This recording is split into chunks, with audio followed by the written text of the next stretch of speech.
Assalamualaikum warahmatullahi wabarakatuh. Berjumpa lagi dengan Bapak di pelajaran pendidikan agama Islam dan budi pekerti kelas 6. Mudah-mudahan kalian semuanya tetap diberikan kesehatan oleh Allah Subhanahu wa taala. Dan semoga kita belajar ini diberikan kemudahan oleh Allah Subhanahu wa taala. Baiklah anak-anakku semuanya, pada hari ini kita akan mempelajari pelajaran 7 tentang meyakini dan menerima qadha dan qadar. Pada pembelajaran kali ini, tujuan pembelajarannya adalah meyakini adanya qadha dan qadar. Kemudian siswa dapat menunjukkan perilaku berserah diri kepada Allah Subhanahu wa taala yang mencerminkan iman kepada qadha dan qadar.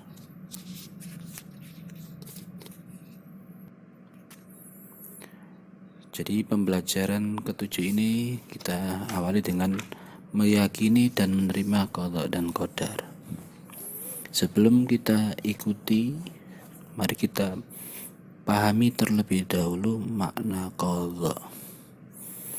Arti dan pengertian qadha menurut bahasa adalah ketentuan. Bisa bermakna peraturan atau hukum. Qadha adalah keputusan atau ketetapan terhadap suatu ketentuan yang telah ditetapkan oleh Allah Subhanahu wa taala bagi makhluknya. Qadha tidak dapat diubah dan tidak dapat ditunda atau dimundurkan. Di dalam keterangan lain, takdir yang tidak dapat dirubah disebut dengan takdir mubram. Allah Subhanahu wa taala berfirman di dalam Quran surat Al-Hadid ayat 22, "Ma asaba min musibatin fil ardi wala fi anfusikum illa fi kitabim min qabli an nabraha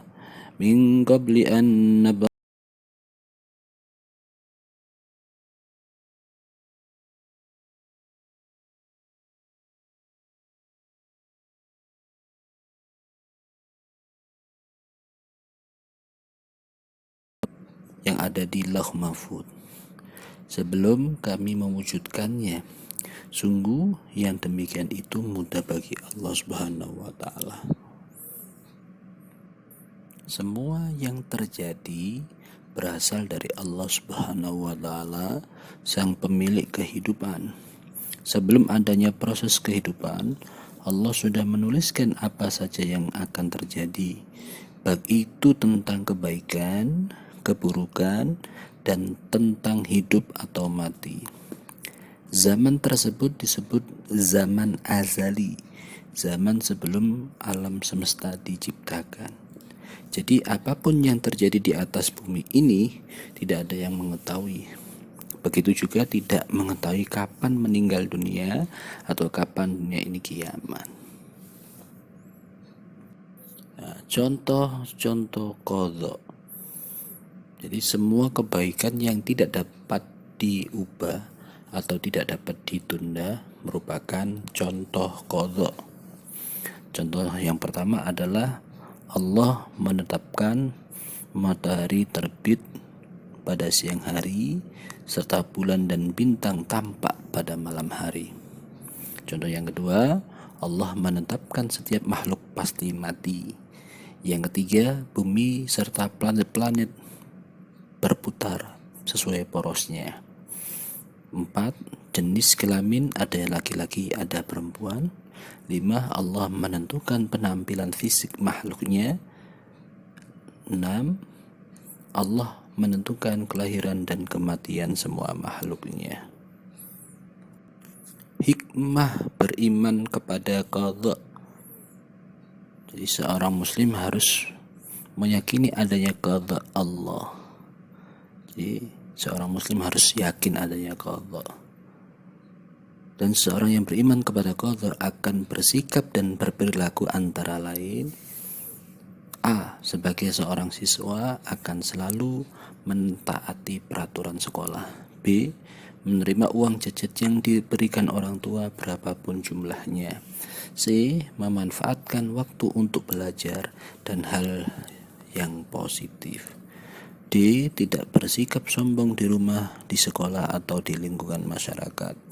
E. Bersikap amanah dan bertanggung jawab atas tugas yang diberikan kepadanya. Yes, sekarang saatnya tugas bagi kalian. Tugas kalian adalah, silakan kamu lihat di kolom deskripsi di bawah ini. Silakan kamu klik link yang ada di kolom deskripsi, kemudian silakan kamu kerjakan tugasnya dengan baik. Mudah-mudahan dianggap oleh Allah sebagai amal ibadah kalian semua, dan anak-anakku semuanya tetap diberikan kesehatan oleh Allah Subhanahu wa taala. Demikian yang bisa Bapak sampaikan, mudah-mudahan bermanfaat, dan mudah-mudahan kalian semuanya tetap diberikan kesehatan oleh Allah Subhanahu wa taala. Tetap jaga kesehatan dan tetap terapkan protokol kesehatan. Kurang lebihnya mohon maaf. Wassalamualaikum warahmatullahi wabarakatuh.